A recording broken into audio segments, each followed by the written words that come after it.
dépenser encore et encore sur la bureaucratie. 5. Instaurer un véritable libre-échange à travers le Canada en supprimant les barrières intraprovinciales afin de contribuer à remplacer les échanges nord-sud perdus avec les tarifs de M. Trump avec un échange est-ouest pour nous rendre plus autosuffisants et plus collaboratifs économiquement. C'était ridicule. All right, friends, welcome, welcome. I hope this is working. Yeah, I'm just gonna let it rock and roll.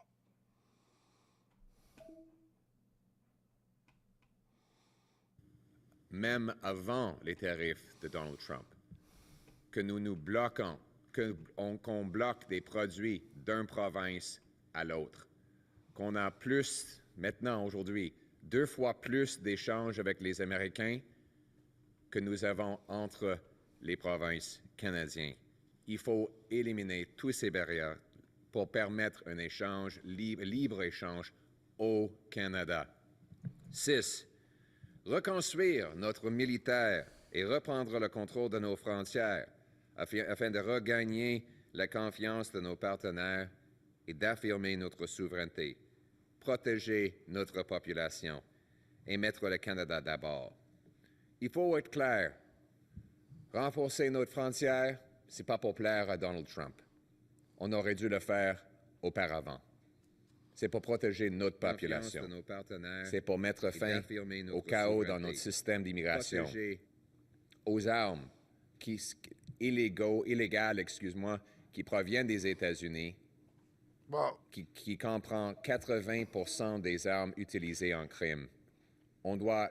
I really hope he stops the whole French thing, is unfortunately, you know, I dropped out of French in grade 8, and I wish I wouldn't have, but I did. I sure hope this guy makes some plays to get this Pierre guy out of here and make sure Pierre Trudeau, I hope he can get this guy out of here, because Pollieve needs to get in, and he needs to get in ASAP. Let's listen to what he has to say. Fermer les frontières aux criminels, aux drogues, aux armes et aux gens qui essaient de traverser illégalement pour notre intérêt. On doit le faire pour les mères et les pères qui perdent leurs enfants au fentanyl.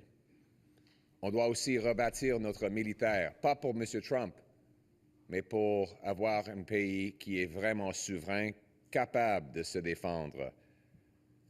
Il faut aussi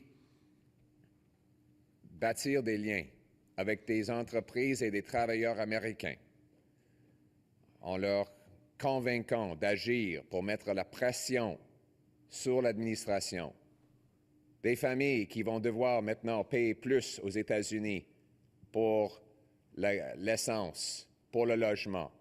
Les entreprises qui vont devoir congédier des travailleurs américains à cause du fait qu'il y a une nouvelle taxe sur le gaz et le pétrole du Canada. Ces entreprises-là devraient être nos alliés. Les bâtisseurs de logements qui vont devoir payer plus pour le bois d'œuvre devraient être nos alliés. On devrait ramasser une coalition des intérêts économiques aux États-Unis pour mettre la pression sur l'administration et enlever les tarifs. Dans 2 ans, il va y avoir des élections aux États-Unis pour le Congrès et le Sénat. Il faut que dans tous les États qui dépendent de la relation avec le Canada, que les membres du Congrès et les sénateurs se disent en faveur d'un libre-échange et vont mettre la pression sur le président Trump pour renverser cette décision destructrice. Encore, il faut mobiliser notre propre économie, unir notre monde et les frontières, combler notre potentiel. J'ai un message pour tous les Canadiens aujourd'hui. Je sais que vous avez de l'angoisse, que c'est une période d'anxiété. On avait déjà une économie très faible, avec un coût de logement qui avait doublé. Il y a 2 millions de personnes qui ont déjà été en file d'attente pour des banques alimentaires. Les Canadiens étaient en train déjà de souffrir. Et maintenant ça. Comment trouver de l'espoir? Il y a de l'espoir. Karate Kid. Nous avons le deuxième plus grand montant de terrain au monde.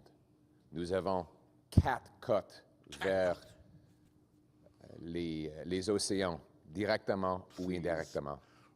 Nous avons le deuxième plus grand montant de terrain et le 5e plus grand montant de terrain agricole. Le 3e plus grand montant de pétrole, le 5e plus grand montant de gaz naturel. Hydroélectricité, 41 millions de personnes intelligentes, éduquées et travaillantes. Nous devons maintenant remplir notre potentiel.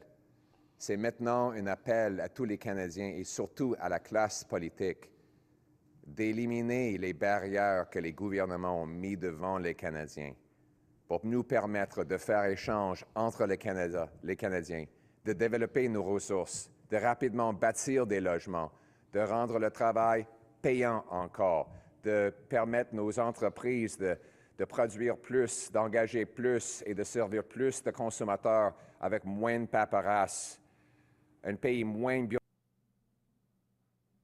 bureaucratisé, un pays beaucoup plus productif.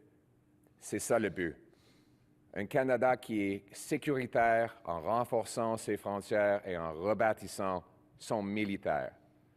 Ces priorités étaient importantes avant les tarifs du président Trump et maintenant, elles sont absolument essentielles. On va agir, on va protéger notre pays, on ne va pas reculer devant ces menaces et ces tarifs. Et on va être plus fort après. On va être un pays uni, un pays fort, un peuple qui met le Canada d'abord, le Canada avant tout, le Canada toujours. Merci beaucoup. And now in English. Oh, yes, here we go, here we go. Oh, I'm so excited. What do you got to say, brother? Come on, give it to me. Hot tub, make you swing. Yes. Thank you, everyone, for coming. I'm here. We must put Canada first. Boom! And that is why common sense conservatives condemn President Trump's massive, unjust, and unjustified tariffs, which will damage both American and Canadian economies. Correct. Canada is the United States' closest friend, True. greatest ally, 100%. and most important neighbor. True. We share the longest undefended border. We fought alongside the Americans in 2 world wars, Korea and Afghanistan, where I like to say they fought alongside us. we lost 158 of our brilliant young men and women to avenge the attacks of 9/11 on New York and Washington. Straight There facts. is no justification whatsoever for these tariffs or this treatment. Canada will never be the 51st state. We are an independent, proud, and strong nation. I'd like to speak first to our American friends. You are our friends. You are our neighbors. We share the longest undefended border in the history of the world. You buy our products, and we buy yours. You have a trade surplus with us when energy is excluded. And when it is included, the deal is even better for you because you buy our oil and our gas at massive price discounts. Not because we're nice Canadians, but because here at home we've made really dumb decisions to prevent us from exporting our energy to any other countries. But either way, Americans are better off with this friendship. Yep. We share a continent, we share the same risks and the same potential enemies from around the world. Those kinds of enemies can metastasize into real dangers and actual attacks, as you saw suddenly and unexpectedly on 9/11. It's good to have friends when those sorts of things happen. Facts. And let me ask my American friends this question. Even if you believe Facts. in tariffs, how is it possible put a 25% tariff on Canada and only a 10% tariff on China. In what strategic mindset does that make sense? If it's to do with fentanyl, the fentanyl's coming from China. It's killing our people too. We both have to do more to stop it, but we can do more when we do it together. Now, here at home, my message to the Liberal government: put aside partisan interests and recall Parliament. It is insane that in this great crisis, Parliament is shut down to deal with a crisis and a power struggle within the Liberal Party. Let's put aside partisan, political interests and recall Parliament to pass into place a common sense Canada First plan.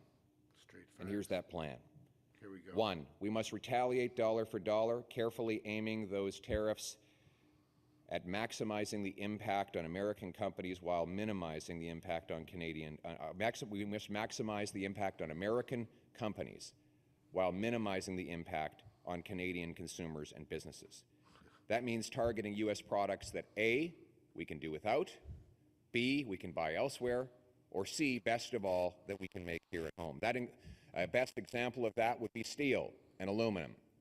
We make the best and cleanest steel and aluminum here, but we've lost a lot of jobs to China and the United States. Yep.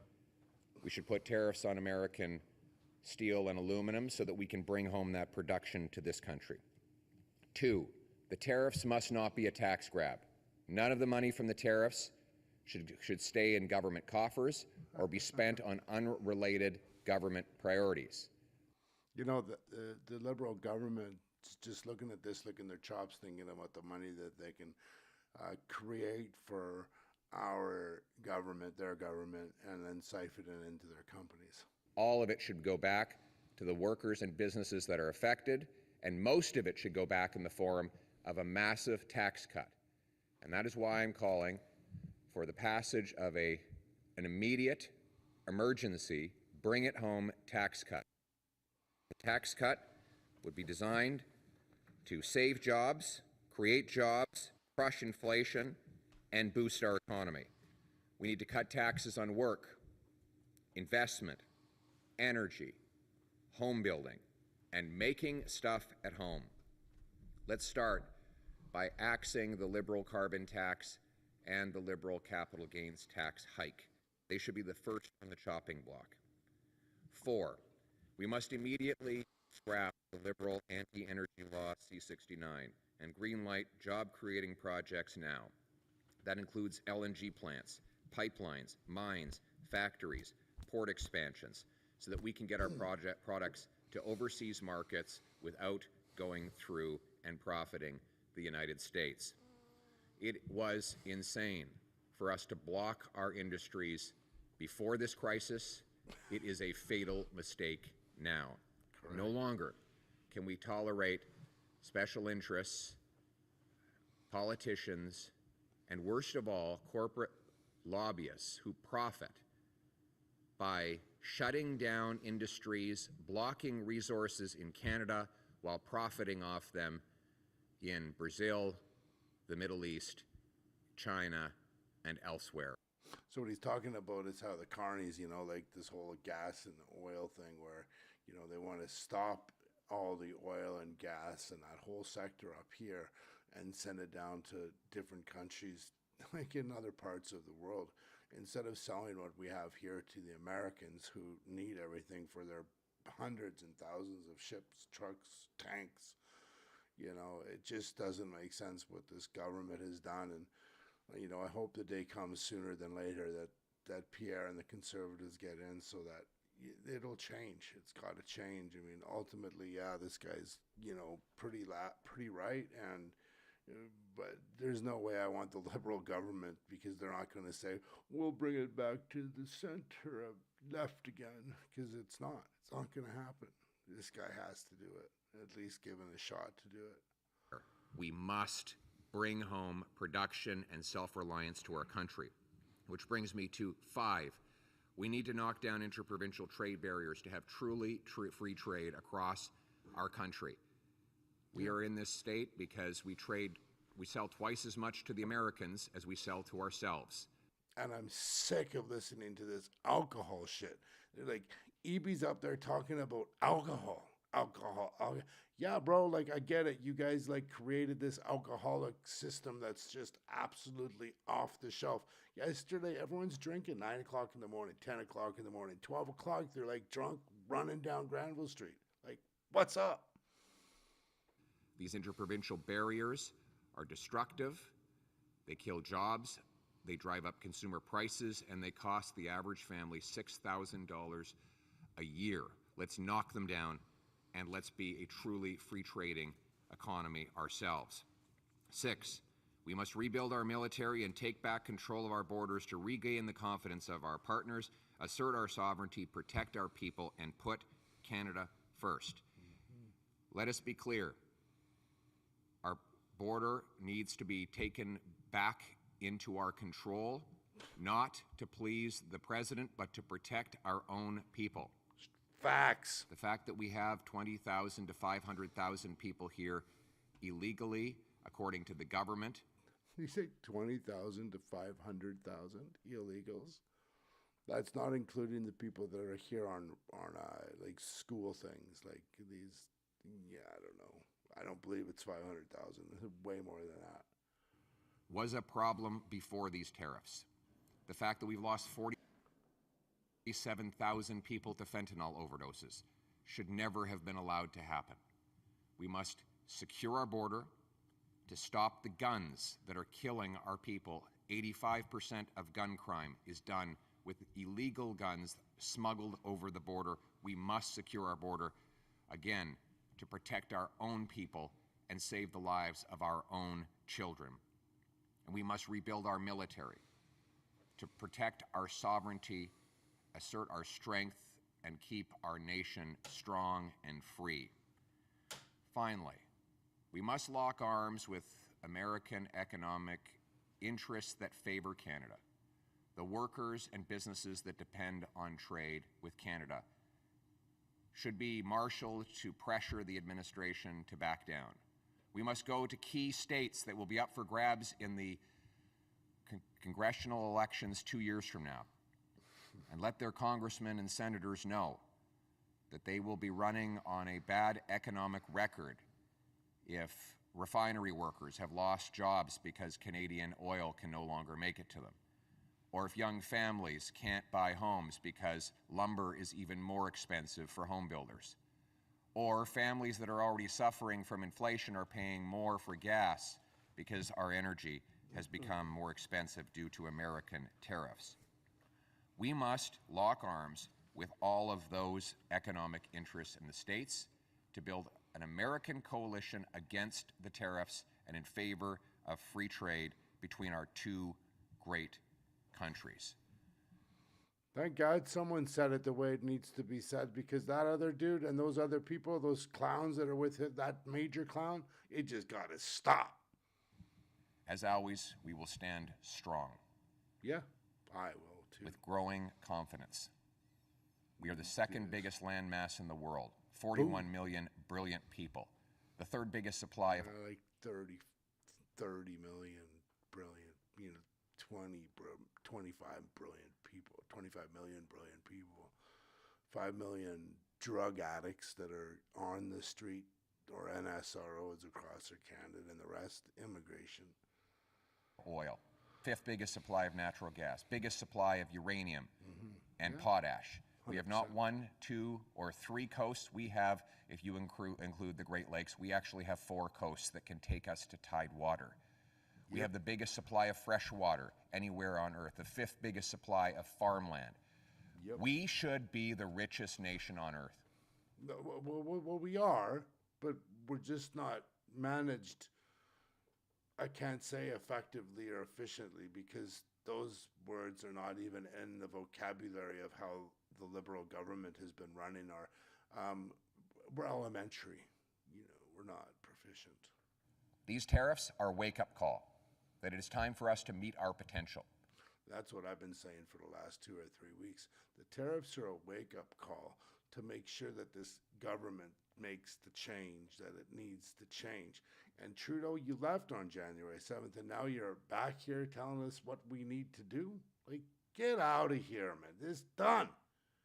It is time for us to be a country that can trade with itself, a country that builds homes quickly for its youth, a country that allows entrepreneurs to succeed quickly and profitably so that success is once again rewarded, a country that allows hard work to pay off, a country that harvests its own resources, that secures its borders to protect its people, that builds its military to protect its sovereignty, unites its people to protect our common history and common future. We will always put Canada first, today, tomorrow, and forever. Let's bring it home. Wow. Thank you. We'll now take questions from the floor. Hi, Jared Yeager here from the Western Standard. And if you could answer in French and English, please. So just hours ago, Trump said on Truth Social he believed Canada would, quote, cease to exist as a viable country, unquote, without the U.S., and hinted again that he won't end the tariffs until we become... Thanks for watching. I see there's a couple of people on here. Please say something in the chat. This is new for me. ...become the 51st state. So I want to know, at what point is Canada's relationship with the U.S. beyond repair? And is there even a path forward for reasonable negotiation with someone like him at the other end of the table? Our friendship with the Americans is not based on any one politician. It is based on our centuries-long history of trade, of friendship, of common defense, of fighting on the battlefield, arms locked together against common enemies. We will continue to build that friendship with the people of the United States. But let me be clear, we are an independent and we are a proud nation. And we will come through this an independent and a proud sovereign nation. I believe that's true. We will not back down. We will not cease. We will continue to march forward as proud Canadians. Thank you. En français. Notre amitié, l'amitié des Canadiens avec les Américains, c'est avec le peuple. Ce n'est pas avec un politicien ou l'autre. C'est avec les Américains, nos alliés. Nous avons travaillé avec eux pour protéger notre sécurité commune, pour combattre les ennemis dans plusieurs guerres. Nous avons eu les relations d'échange les plus prospères dans l'histoire du monde. Et il faut que nous continuions de bâtir des liens avec ces gens, ces citoyens sur le terrain. Ici au Canada, nous allons défendre notre souveraineté, nos frontières, notre histoire et notre futur. Nous serons forts et unis pour combattre ces tarifs et ces paroles injustifiées et injustifiables. Thank you. Next question. Jennifer Maher de Radio-Canada, vous demandez à Justin Trudeau de rappeler le gouvernement que les travaux reprennent d'urgence à la Chambre des communes pour adopter un plan d'urgence. Est-ce que vous vous engagez à appuyer un plan d'urgence déposé par le gouvernement? Une réponse en français et en anglais, s'il vous plaît. Oui, évidemment, c'est impossible de m'engager à adopter un plan que je n'ai pas vu. Et la question, c'est vraiment pour M. Trudeau, parce que c'est lui et pas moi qui a fermé le Parlement. Donc, je trouve ça un peu bizarre de mettre la pression sur les conservateurs d'adopter un plan qui n'existe pas dans un Parlement qui est fermé par les libéraux. Nous nous engageons à adopter rapidement un plan Canada d'abord.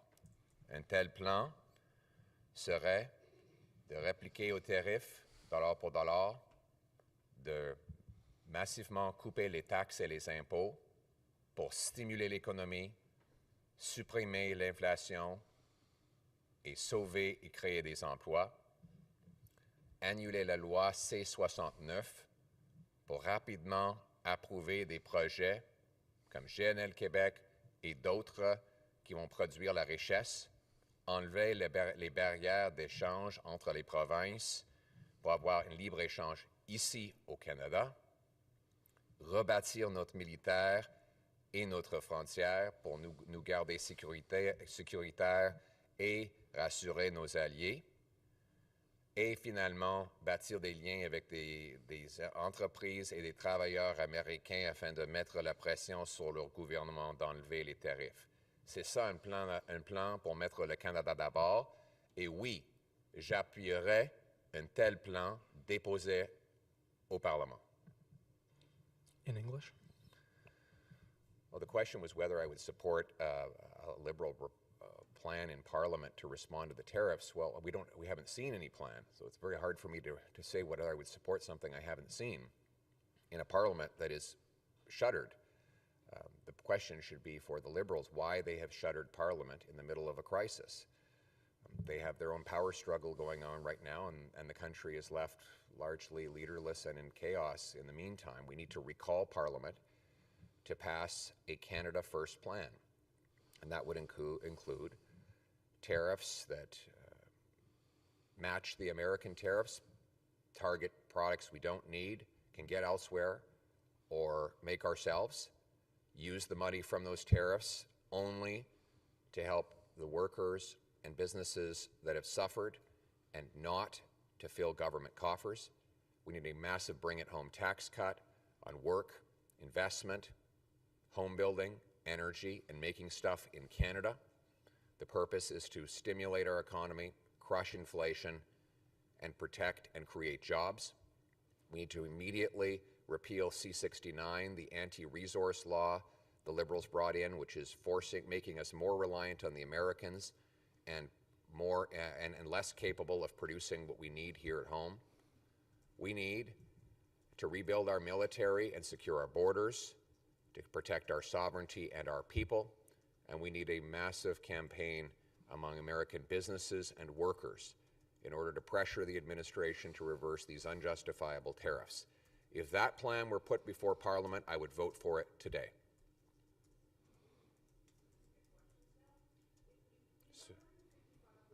Sorry, who's next? Sorry. I'm being pushed out of line for some reason. I guess he's allowed to ask questions now. You have talked about sometimes we like to hear from local media. Do you believe the government's promise of $155 billion in counter tariffs is enough? And what would you do differently to get the president to change course? And to clarify your last question, are you saying that you would step aside and not compete for the head of the country to allow us to get through this crisis? Or I'm unclear about your answer to the last question. Well, I find it a strange question. CBC is asking me to step aside in the next election. It's a very strange request. No, we're not going to suspend democracy. The Canadian people run this country, and they will choose the next Prime Minister. Thank you very much. Next question. Thank you. Next question. Thomas Seal from Bloomberg. You mentioned the economic jeopardy for American refinery workers in your remarks. Is Canada's negotiating position today still weakened without the prospect of restrictions or export taxes on its biggest export by far, energy and crude oil? Well, I think the reason that Justin Trudeau has refused to answer that question, and the reason why numerous Quebec leaders have surprisingly, to some might be surprised to learn, have come out against it, is because it's not clear how Western oil would actually make it to Quebec, given that the oil we transport from Western Canada to Quebec goes through the United States, goes down into the States through lines 5 and 9 and back up to Quebec. Of course, Eastern Canada has to import a lot of Eastern American oil because we don't have a transnational pipeline. Furthermore, we don't export any of our natural gas to any country other than the United States because the government here has blocked LNG export plants. So the question then becomes, where else would we export our oil and gas? And I think we're all starting to realize just how absolutely reckless it was for Mr. Carney, Ms. Freeland, Mr. Trudeau to block pipelines and other resource projects that would have made us less reliant on the United States. And so all of these suggestions of blocking Canadian energy exports have to be followed up with a question: where else would you sell our resources? Yeah, right, but we have nowhere else to sell it. So that is the question that, these are the questions that have to be answered. So far, the Prime Minister has said that he does not want to divide the country by attacking one industry in one region against the others, and I actually commend him for those remarks, and I agree with him on that. Wow. This will be the final question. Alex Zoltan, True North. Question is, do you believe that tit-for-tat tariffs with the United States could lead to a trade war that Canada cannot win? Well, I believe we're already in a trade war, and I believe no one will win. I think both countries will lose. And that's my message to our American friends. Why? Why would you want both of our countries to lose a trade war when we have the most successful trading, security, and geographical relationship that any two countries have ever had in the history of the world? Why would you want us to lose, both of us? Because that's what's going to happen. This will make America poorer, weaker, and less safe. Will Canada lose? Of course. We're both going to lose. So let's stop losing on both sides of the border. Let's hammer out our differences and actually trade more. That would be a winning solution to all of this, and that is the message that I will bring as we put Canada first. Thank you very much. All right, friends, there you have it. Pierre has spoken. A lot of great things to take from that. You know, he's Canada first. He's Canada proud. He does believe what's happened is an absolute shame. I hear the grief in him related to the situation that's come upon us through the Trump effect. He knows that the way this Trudeau government is handling it is incorrectly. He's given some ideas, which were 5 points. They were great points. I'm behind this guy. I have to be. You've got to be. If you're out there listening to this, I know it's hard. I voted him. I voted for him, you know, but I didn't think, you know, we were going to go into a pandemic and Trudeau is going to, you know, fire my friend that lives in my neighborhood, you know, because she called him out about money spending, and then he pulled in Freeland, who's now just a scapegoat for his crap, and now is fighting her daughter's or son's godfather for a job. Like, it's just an absolute shit show. Anyways, friends, thanks for viewing, thanks for sticking around, and let's make BC great again. Wow. Done, buddy. Oh,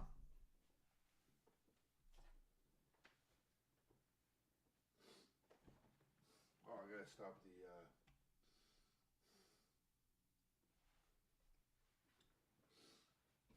stop.